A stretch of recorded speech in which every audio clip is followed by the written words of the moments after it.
오늘은 내가 너를 도우리라 하는 제목으로 하나님 말씀 전하도록 하겠습니다. 우리 인생에는 도움받아야 할 일들이 많이 있습니다. 혼자서 살 수 없죠.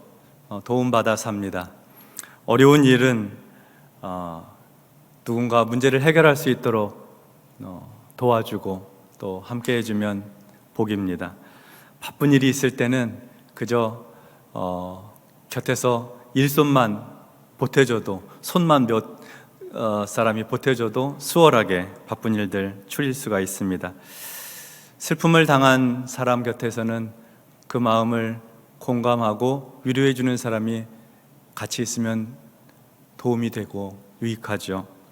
우리 인생에는 도움받아야 될 일들이 자주 있고 또 곳곳에 있습니다. 많은 경우에 우리는 사람으로부터 도움을 받습니다. 도움은 사람으로부터 많이 오죠. 사람을 통해서 오는 것입니다. 또는 상황과 환경이 변해서 도움을 받기도 합니다. 시간이 지나고 또 어떤 환경이 바뀌어서 그 일이 유익하게 될 때도 있습니다. 우리가 사람으로부터 도움을 받든 또 환경의 변화로부터 도움을 받든 우리의 도움의 궁극적이고 본질적인 근원은 우리 하나님이십니다. 하나님께서 사람을 통해 우리를 도우시고 상황과 환경을 변화시켜 우리를 도와주시는 것입니다. 그런 시선으로 살아가는 것을 믿음의 삶이라고 말합니다. 바벨론의 포로로 끌려간 이스라엘 백성들은 절망하였습니다. 낯설고 물서른 곳으로 이주하여 사는 것, 삶의 환경이 바뀐 것도 힘든 일이고 언어와 문화가 다른 곳에서 이방인으로 산다는 것은 더욱 어려운 일이었습니다. 더구나 동등한 사회적 위치나 인권이 존중받는 삶이 아니라 포로로 끌려와서 사는 2급 시민, 하층 계급으로 사는 것이었으니까 이스라엘 백성들이 겪어야 했던 절망적인 감정은 어쩌면 당연한 것이었는지도 모릅니다. 전쟁에서 패하고 포로로 끌려가 낯선 객과 같이 사는 사람이라면 누구나 가질 감정이었습니다.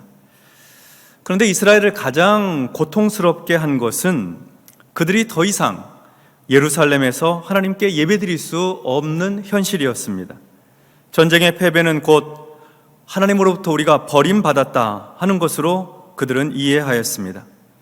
그들 스스로가 부패와 타락, 우상숭배, 불의와 부정으로 하나님에게서 멀어진 것이었고 그들의 그러한 범죄의 결과가 바벨론 포로 생활로 이어졌음에도 불구하고 그들은 우리가 하나님으로부터 버림받았다, 하나님으로부터 쫓겨났다 하는 상실감과 실망감으로 고통스러워하였습니다. 우리는 때로 우리 인생에서 우리 자신이 욕심을 부리거나 또는 고집을 부려서 스스로 고난의 상황에 빠지는 경우도 있습니다. 더 많이 갖기 위해서 무리한 투자를 하기도 하고 다른 사람의 빚 보증을 잘못 서기도 하고 또 긍휼한 마음으로 좋은 마음이었는데 대안 없이 큰 돈을 빌려주기도 합니다. 갈등의 상황에서는 사과하고 합의하면 간단하게 끝날 일을 그 알량한 자존심 때문에 고집을 부리고 끝까지 가서 마침내 수치와 부끄러움을 당한 적도 있습니다. 그렇게 해놓고 우리는 속으로 생각하기를 하나님이 나를 버리셨다, 하나님이 나를 멀리 하신다 이렇게 한탄합니다. 실수는 자기가 해놓고 원망은 하나님께 돌리는 것이죠.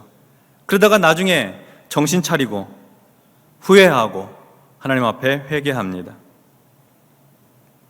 이스라엘이 지금 그렇습니다. 시간이 흐르자 하나님과 사람 앞에 범죄한 일들로 인하여서 이스라엘은 회개하였습니다. 우리가 이렇게 바벨론과의 전쟁에서 패배하고 포로로 끌려와서 수십 년째 살고 있는 것은 우리가 하나님 앞에 범죄하였기 때문이라고 그들은 회개하였습니다. 이웃에게 불의와 부정한 일을 하였고 부패하고 탐욕적인 마음으로 살았으며 무엇보다 하나님을 버리고 우상을 숭배하며 온갖 쾌락과 즐거움을 쫓아 살았노라고 그들은 회개하였습니다. 늙은 노인들은 자신들의 죄를 회개하고 젊은이들은 조상들의 죄를 회개하였습니다. 그리고 하나님께로 돌이켜 살기로 결단하였습니다. 낯선 이국 땅에서 포로로 살고 있지만 안식일에는 회당, 시나고그에 모여서 하나님을 찾았습니다. 멀고 먼 예루살렘을 향해서 머리를 숙여 경배하였습니다. 그리고 70년이 차면 다시 예루살렘으로 돌아오리라는 선지자의 예언의 말씀을 되뇌었습니다. 이렇게 계속되는 포로 생활에 지치고 고단한 이스라엘 백성들, 회개하고 돌이키는 이스라엘을 향해서 하나님께서 말씀하십니다. 그들을 구원해 주시고 회복시켜 주시고 다시 고토 예루살렘으로 돌아갈 것을 말씀하셨습니다. 지금은 비록 고단하고 지치고 힘들지만 하나님께서 도와주시고 함께 하셔서 어려움의 시간을 견뎌내고 마침내 다시 하나님의 백성의 자리, 있어야 될 그 자리로 회복될 것을 말씀하셨던 것입니다. 위로의 말씀이었고 또 희망의 말씀이었습니다. 오늘 본문 1절로 4절의 말씀을 보도록 하겠습니다. 섬들아 내 앞에 잠잠하라. 민족들아 힘을 새롭게 하라. 가까이 나오라. 그리고 말하라. 우리가 서로 재판자리에 가까이 나아가자. 누가 동방에서 사람을 일깨워 공의로 그를 불러 자기 발 앞에 이르게 하였느냐.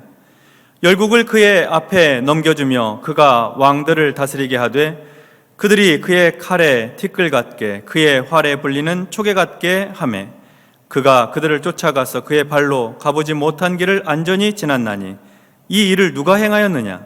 누가 이루었느냐? 누가 처음부터 만대를 불러내었느냐? 나 여호와라. 처음에도 나요 나중에 있을 자도 내가 곧 그니라. 아멘. 하나님께서 섬들을 부르시고 민족들을 부르십니다. 조금 더 구체적으로 표현하면 블레셋을 부르시고 페니키아의 해변들, 버니게와 두로, 시돈, 가이사라, 해상무역에 왕성했던 그 나라들을 부르십니다. 재판의 자리로 부르세요. 이 재판의 자리는 역사의 주관자가 누구인지를 판단하는 재판 자리입니다. 나라와 민족들은 역사를 다스리고 운영해 나가는 자가 그동안에는 바벨론 왕이라고 생각하고 있었습니다. 대제국의 왕이 역사를 주관하고 있다고 믿는 것이죠. 실제로 그러하였습니다. 바벨론 왕은 중동 전 지역의 패권을 장악하였고 문 나라와 민족들을 점령하여 다스리고 있었습니다. 나라들을 식민지로 삼고 포로로 끌고 오고 그들을 주관하는 지배자로서 군림하고 있었습니다. 그런 상황에서 하나님은 섬들과 민족들을 재판의 자리로 부르십니다. 역사의 주관자가 누구인가 재판하는 자리로 부르십니다. 하나님께서 그 재판의 자리에서 말씀하십니다. 누가 동방에서 사람을 일깨워서 공의로 그 사람을 불러 자기 발 앞에 이르게 하였느냐. 열국을 그의 앞에 넘겨주며 그가 왕들을 다스리게 하였느냐. 누가 열국을 그의 칼에 티끌 같게 그의 활에 불리는 초계 같게 하였느냐. 그가 그들을 쫓아가서 그의 발로 가보지 못한 길을 안전하게 지났나니 이 일을 누가 행하였느냐. 누가 이루었느냐. 누가 역사의 흐름을 결정하였느냐. 이렇게 물으십니다. 하나님께서 동방에서 불러낸 사람은 바사의 고레스입니다. 그는 신흥 국가의 왕이었습니다. 주전 550년경 메디아 군주에게 반영을 한 신흥국의 고레스 왕은 그 도성 엑바타나를 정복을 하였습니다. 아르메니아 북서쪽까지 이르는 광대한 땅 메디아 제국을 통치하게 된 것입니다. 그래서 그는 그 일로 인해서 바벨론 그리고 그 뒤에 이어지는 메대의 지배자로서 등극을 하게 되는 것입니다. 바사의 고레스는 바벨론이 지배했던 나라들을 빼앗고 그리고 점령해 나갔습니다. 열국을 티끌처럼 초계처럼 다루었고 문 나라의 왕들을 다스리게 되었습니다. 그는 영토를 넓혀갔고 지배력을 강화시켜 나갔습니다. 겉으로 보면 바사의 고레스 왕이 바벨론의 뒤를 이어 신흥 대제국을 이룬 것 같고 역사를 이끌고 주도하는 것 같지만 실제로 고레스를 세운 배후의 존재는 바로 하나님이셨습니다. 하나님께서 고레스를 택하셔서 그를 통해 열국을 통치하시고 이스라엘의 회복의 역사를 이루어 가신다는 것이죠. 사람을 통해서 일하시는데 결국 그 사람의 배후에서 역사하시는 하나님께서 참된 역사의 주권자이시고 역사의 운행자라는 말씀입니다. 이사야 44장 28절로 45장 1절에 보면 이렇게 기록이 되어 있습니다. 고레스에 대하여 이르기를, 하나님 말씀입니다. 내 목자라, 그가 나의 모든 기쁨을 성취하리라 하며, 예루살렘에 대하여 이르기를 중건되리라 하며, 성전에 대하여는 내 기초가 놓여지리라 하는 자니라. 여호와께서 그의 기름 부음을 받은 고레스에게 이같이 말씀하시되, 내가 그의 오른손을 붙들고 그 앞에 열국을 항복하게 하며, 내가 왕들의 허리를 풀어 그 앞에 문들을 열고 성문들이 닫히지 못하게 하리라. 아멘. 하나님께서 바사의 고레스 왕에게 기름을 부어 왕으로 삼으시고 열국을 그 앞에 항복하게 하였다 하는 말씀입니다. 그리고 고레스를 하나님께서 목자로 삼으셔서 하나님의 뜻을 이루게 하셨다는 거죠. 고레스를 통해 예루살렘은 중건되고 예루살렘 성전의 기초가 다시 놓이게 될 것입니다. 하나님은 그가 원하는 사람을 세워서 역사를 다스리십니다. 사람이 뭔가 하는 것 같지만 하나님께서 주관하시는 겁니다. 그래서 우리는 그러한 믿음의 눈으로 이 역사를 바라보며 기도할 수 있습니다. 하나님, 악한 사탄의 권력을 무너뜨리시고 하나님의 거룩한 권세를 세워 주옵소서. 인류를 죄악과 타락으로 이끌고 가고 있는 권력은 사라지게 하시고 하나님의 뜻과 계획을 성취하는 지도자들을 세워주옵소서. 우리의 정치, 경제, 사회, 문화, 교육 모든 자리에 지도력을, 하나님을 경외하는 사람들, 전문적인 식견과 실력을 갖춘 믿음의 사람들이 하나님께 쓰임받게 하옵소서. 이렇게 기도할 수 있는 것입니다. 사람을 통해 하나님께서 일하시니까 하나님을 경외하는 믿음의 사람들을 세워달라는 기도할 수 있는 것입니다. 5절부터 7절의 말씀을 보겠습니다. 섬들이 보고 두려워하며 땅 끝이 무서워 떨며 함께 모여와서 각기 이웃을 도우며 그 형제에게 이르기를, 너는 힘을 내라 하고 목공은 금장색을 격려하며 망치로 고르게 하는 자는 매질꿀을 격려하며 이르되 땜질이 잘 된다 하니 그가 못을 단단히 박아 우상을 흔들리지 아니하게 하는도다. 재판정에서 하나님께서 역사의 주관자이심을 드러내니 이 섬들과 민족들이 당황하게 되었습니다. 충격을 받은 것이죠. 지금까지 알고 있던 바와 다른 역사의 주관자가 드러나게 되니까 뭔가 해야 되겠다고 생각을 합니다. 사실 이 섬들과 그리고 민족들은 그들이 할 일은 하나님께서 유일한 하나님이시고 하나님께서 역사의 주권자이심을 받아들이면 될 것인데 그들은 하나님을 대항하고 대적하려고 하였습니다.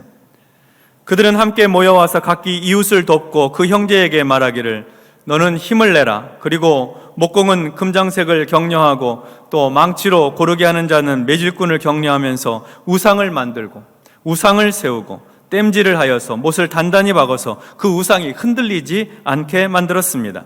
쇠와 나무로 만든 우상을 하나님을 대신하여 세우고 못질하여 흔들리지 않게 한 우상을 섬기려는 것입니다.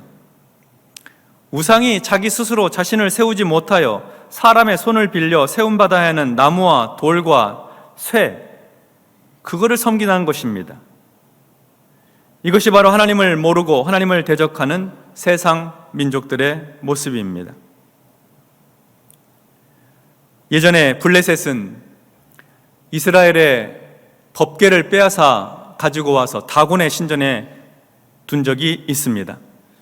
우상의 신전에 하나님의 임재를 상징하는 법궤를 갖다 둔 것이죠. 다음날 일어나 보니까 다곤이 법궤 앞에 쓰러져 있습니다. 다시 세워놨더니 다음 날에는 팔과 다리가 다 잘리고 몸뚱이가 잘리고 그렇게 쓰러져 있는 거예요. 우상은 역사를 주관하지 못합니다. 우상은 살아있는 것이 아니기 때문에 그렇습니다. 나무에 불과하고 돌에 불과합니다. 그런데 그것을 모르고 세상은 우상을 숭배하고 있습니다. 하나님을 섬겨야 되고 하나님께 돌이켜야 되는데, 그래야 사는데 하나님을 모르고 우상을 숭배하고 있는 것입니다. 8절부터 10절의 말씀을 보도록 하겠습니다. 우리 이 말씀 같이 합독하겠습니다. 그러나 나의 종 너 이스라엘아, 내가 택한 야곱아, 나의 벗 아브라함의 자손아, 내가 땅 끝에서부터 너를 붙들며 땅 모퉁이에서부터 너를 부르고 내게 이르기를 너는 나의 종이라, 내가 너를 택하고 싫어하여 버리지 아니하였다 하였노라. 두려워하지 말라, 내가 너와 함께함이라. 놀라지 말라, 나는 내 하나님이 됨이라. 내가 너를 굳세게 하리라. 참으로 너를 도와주리라. 참으로 나의 의로운 오른손으로 너를 붙들리라. 아멘. 우리가 즐겨 묵상하는 말씀이죠. 암송하는 말씀이기도 합니다. 이방 민족들이 하나님의 주권에 대항하여서 우상을 만들고 섬기는 어리석음을 범할 때에 하나님은 이스라엘 백성들을 향해서 말씀하셨습니다. 너는 내가 택한 나의 종이다. 너는 내가 선택한 민족이다. 네가 비록 범죄하여 포로로 끌려와 사는 신세가 되었지만 너는 나의 종이다. 내가 너를 선택하였고 너를 싫어하여 버리지 아니하였다. 이스라엘은 자신들이 버림받았고 쫓겨났다고 생각하였지만 하나님은 그들을 싫어하여 버리지 아니하였다, 이렇게 말씀하시는 것입니다. 이스라엘의 포로 생활이 얼마나 고달프겠습니까? 늘 두려움 속에서, 감시와 억압 속에서 사는 삶입니다. 지배를 당하는 삶이죠. 통치받는 삶입니다. 제한받는 인생, 자유가 없는 삶입니다. 그런 이스라엘을 향해서 하나님은 두려워하지 말라고 말씀하십니다. 하나님께서 함께 하시고 도와주시리라 약속하면서 두려워하지 말라고 하세요. 이렇게 말씀하시는 하나님, 어떤 하나님이십니까? 역사를 주관하시고 역사를 운행해 나가시는 하나님이십니다. 그 하나님께서 이스라엘 백성들을 돌보시고 지키시고 함께 하시겠다고 약속하십니다. 구원해 주시고 회복시켜 주시고 살려 주시겠다는 것이죠. 하나님께서 그의 의로우신 오른손으로 이스라엘을 굳건하게 붙들어 주실 것입니다. 그리고 일어날 일들이 11절로 13절에 기록되어 있습니다. 보라, 내게 노하던 자들이 수치와 욕을 당할 것이요, 너와 다투는 자들이 아무것도 아닌 것 같이 될 것이며 멸망할 것이라. 내가 찾아도 너와 싸우던 자들을 만나지 못할 것이요, 너를 치는 자들은 아무것도 아닌 것 같고 허무한 것 같이 되리니 이는 나 여호와 너의 하나님이 내 오른손을 붙들고 내게 이르기를 두려워하지 말라, 내가 너를 도우리라 할 것임이니라. 아멘. 이스라엘 백성들은 그동안 비참한 삶을 살았습니다. 바벨론의 지배 아래 수치와 욕을 당하였습니다. 포로민의 삶이란 그러하였습니다. 그래서 이스라엘 백성들은 늘 두려움 속에 살고 있었고 그들의 분노와 채찍질에 떨며 살아야 했습니다. 하나님은 그런 이스라엘에게 말씀하세요. 너에게 노하던 자들이 오히려 수치와 욕을 당하게 될 것이다.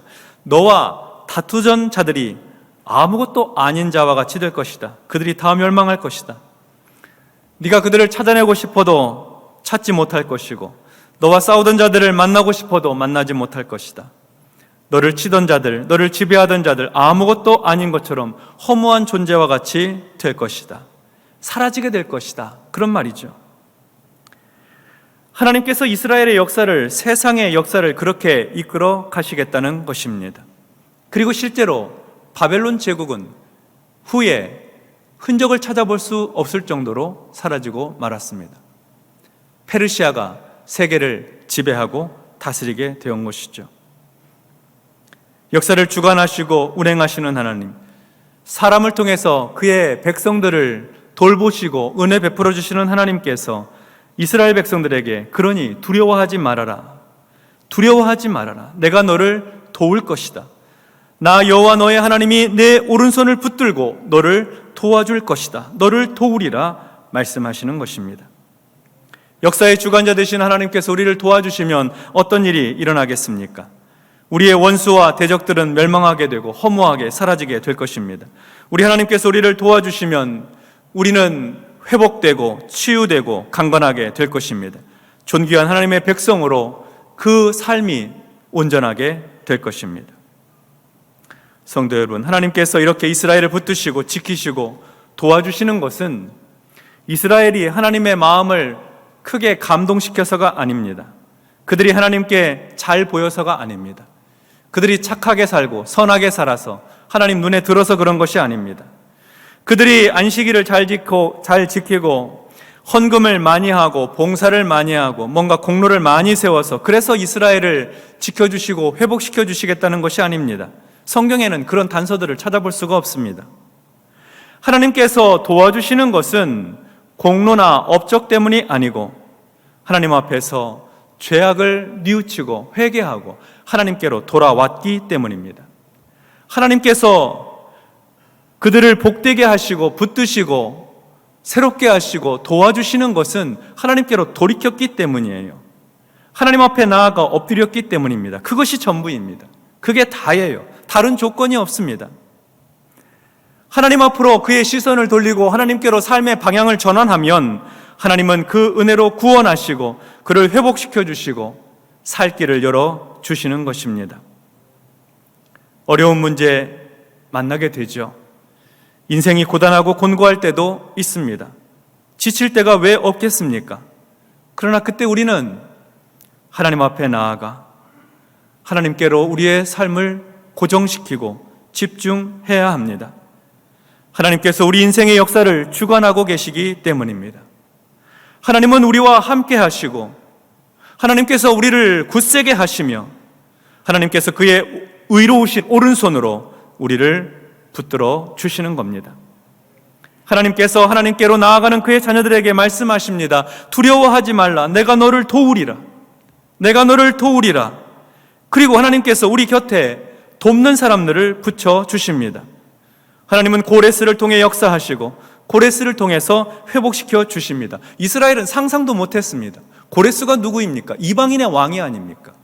신흥 대제국의 왕이에요. 바벨론을 이어서 우리를 지배하는 왕이 페르시아의 고레스입니다. 이 바사의 고레스가 우리를 도우리라, 우리를 해방시키고 자유케 해서 다시 예루살렘으로 돌아가게 하랴 상상도 하지 못했을 것입니다. 그러나 하나님은 그런 사람을 통해서 우리를 도우시기도 하고 살리기도 하시고 회복시켜 주기도 하시는 것입니다. 그러니 두려워 말라. 내가 너를 도우리라 말씀하시는 것입니다. 우리 인생에는 도움받아야 할 일들이 많이 있습니다. 어려운 일을 겪을 때는 문제를 해결해 줄 만한 사람의 도움이 필요합니다. 눈코 뜰 새 없이 바쁠 때는 옆에서 도와줄 몇 손길만 있어도 큰 도움이 되죠. 애통하고도 슬픈 일 만날 때는 내 마음을 공감해주고 어깨를 두드려주며 위로할 사람이 필요합니다. 큰 도움이 됩니다. 많은 경우에 하나님은 우리를 도와줄 사람을 곁에 두시고 그 사람을 통해서 우리에게 도움을 주시는 하나님이십니다. 그러면서 그 안에 영적인 메시지, 영적인 음성을 담고 계세요. 내가 너를 붙들어 주리라. 내가 너를 참으로 굳세게 하리라. 참으로 나의 의로운 오른손으로 너를 붙들리라. 너는 두려워하지 말라. 내가 도와주리라. 이렇게 영적인 음성을 그 안에 담아 주시는 것입니다. 하나님께서 우리 곁에 고레스와 같은 사람을 두시기를 바랍니다. 우리가 하나님께로 돌아서기만 하면, 하나님 앞에 엎드리기만 하면 하나님은 도와주시려고, 우리를 지켜주시고 회복시켜 주시려고 기다리고 계십니다. 하나님은 우리를 도우시는 하나님이십니다. 이 험하고 악한 세상에서 하나님의 도움의 손길이 우리 가운데 있을 때 우리는 새 힘을 얻게 되고 치유와 회복의 역사를 경험하게 되며 세상을 살만한 힘과 능력을 얻게 될 것입니다. 내가 너를 도우리라 하시는 하나님의 음성이 우리의 영혼을 뒤흔드는 이 저녁이 되시기를 주의 이름으로 축원합니다. 아멘. 기도하겠습니다. 하나님 아버지, 내가 산을 향하여 눈을 들리라. 나의 도움이 어디서 올까? 나의 도움은 천지를 지으신 여호와에게서로다. 시편 기자의 고백과 같이 어려운 일 만날 때, 힘든 일 만날 때 낭망하지 않게 하시고 우리의 도움이 되시고 힘이 되시는 하나님 앞에 나와 하나님의 은혜를 구하게 하여 주시옵소서. 주님 앞에 구하는 성도들마다 하나님께서 함께하여 주시고 하나님 앞에 시선을 고정시키고 엎드리는 성도들마다 주님이 도와주시어서 도움의 손길을 허락하여 주시옵소서. 곁에 고레스와 같은 사람을 두시옵소서. 하나님의 구원의 역사를 이루어 주시옵소서. 어렵고 힘든 일들 떨쳐내고 일어서게 하여 주시고, 두려움 속에서 낭망하지 않게 하시고, 어려움 속에서 눈물 짓지 말게 하시며, 하나님 음성 듣고 내가 너를 도와주리라 하시는 주님의 음성을 듣고 소망 가운데 거하게 하여 주시옵소서. 예수님 이름으로 기도하옵나이다. 아멘.